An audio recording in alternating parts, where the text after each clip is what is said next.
Tadi sembang pokok. Episod 11. David, hari ini saya mula cakap dalam bahasa kebangsaan. Sebab ramai rakan-rakan kita yang berketurunan bukan India tanya, kenapa cakap dalam bahasa Tamil saja? So, nak explain sikit? So ini sebab kita kita membuat podcast ini khasnya untuk masyarakat Tamil di Malaysia. Dan ada banyak podcast khasnya Keluar sekejap. yang dibuat oleh saudara Khairi Zamanuddin dan juga Syahril Hamdan. Syahril Hamad. Ya. So that's why kita mulakan Sembang pokok. podcast Sembang Pokok ni khasnya untuk masyarakat India. Tak salah kalau kita nak buat dalam bahasa Malaysia, mungkin kita akan usahakan dalam topik-topik yang masa-masa akan datang dengan jemputan tetamu, mungkin kita akan adakan dalam bahasa Malaysia. Terima kasih kerana banyak memberi feedback kepada kita untuk bercakap dalam bahasa Kebangsaan kita lah. kebangsaan kita. David, Dan sebelum itu, Satis, sebenarnya confusion ini berlaku bila kita pada episod ke-10 kita bincang pasal AMAS dan LTT. Itulah yang menyebabkan Ramai tertanya nak ingin tahu apakah pendirian kita. Memang pendirian kita adalah kita menyokong di mana-mana kumpulan yang penindasan berlaku kepada mana-mana yang menentang penindasan. Mana-mana kumpulan yang menentang penindasan, kita perlu sokong. kita perlu sokong. Begitu juga kita sokong dengan AMAS yang disebabkan memang berlaku penindasan masyarakat Tamil di Sri Lanka. That's why kita bincang pasal itu. Tapi sekarang di Malaysia kita tak boleh cakap kita sokong pertubuhan itu. Ya. Nanti akan SOSMA pula yang akan datang. Tapi asasnya adalah kita patut sokong mana-mana kumpulan yang melawan menentang penindasan. Ya, kebiasaannya tadi pada masa itu ketiga dulu bila Palestin isu Palestin bukan baru daripada sejak 1948 sehingga sekarang. Memang ada pelbagai kumpulan yang menentang penindasan Zionis atau Bermula dengan PLO, rejim Fatah, Israel. Memang PLO iaitu Intifada. Arafat.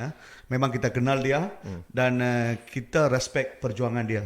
Dan daripada PLO berlaku pergolakan politik dalam di kalangan Palestin dan tubuhnya Hamas, dan Hamas telah menggunakan mengambil alih dengan menggunakan cara berperang untuk mendapat kembali tanah itu. Satu lagi, that's why kita masih pegangan kita sokong Hamas. Mana-mana yang Dan mereka juga memperjuangkan. dalam pada masa itu kita juga kita tak mau ada rakyat yang meninggal, manusia yang meninggal. Itu lebih penting.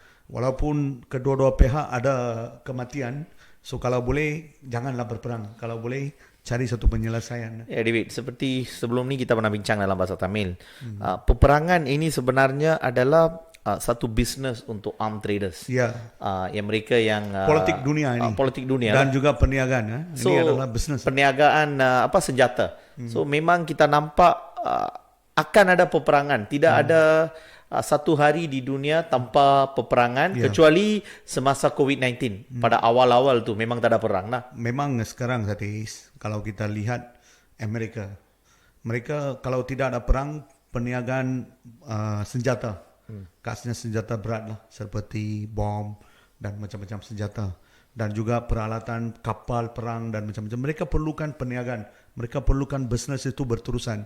So bagi pendapat kita, mungkin punca di Ukraine dan punca peperangan di Middle East atau Timur Tengah ini menyebabkan ini mungkin kemungkinan ini adalah puncanya datang daripada syarikat-syarikat pengeluar senjata khasnya di Amerika yang cuba menimbulkan peperangan atau ketidakstabilan di kawasan tertentu supaya dia boleh jadi satu perang dan perniagaan mereka akan Itulah. dapat pendapatan yang lumayan. Ini kemungkinan ini ada pemikiran kita lah.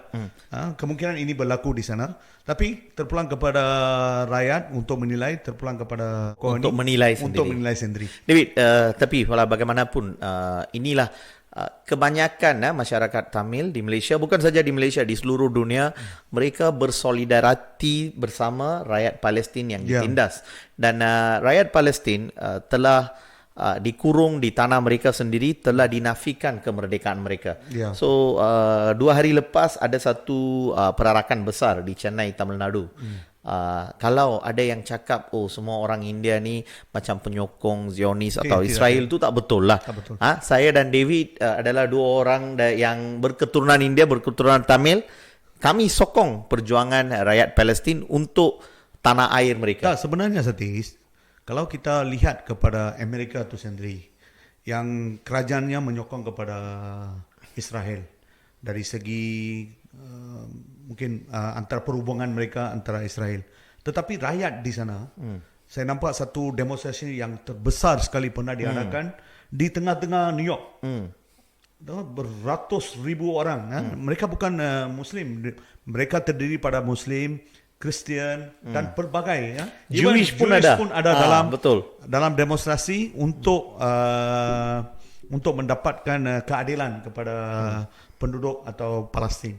Di Amerika Syarikat, di Britain, di Eropah, banyak country negara di Eropah, dan juga di Malaysia, di banyak tempat.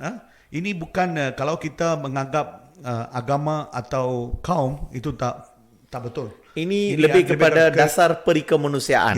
Itu yang penting lah. So kita harap rakan-rakan yang menonton podcast ini sedikit introduction dalam bahasa kebangsaan.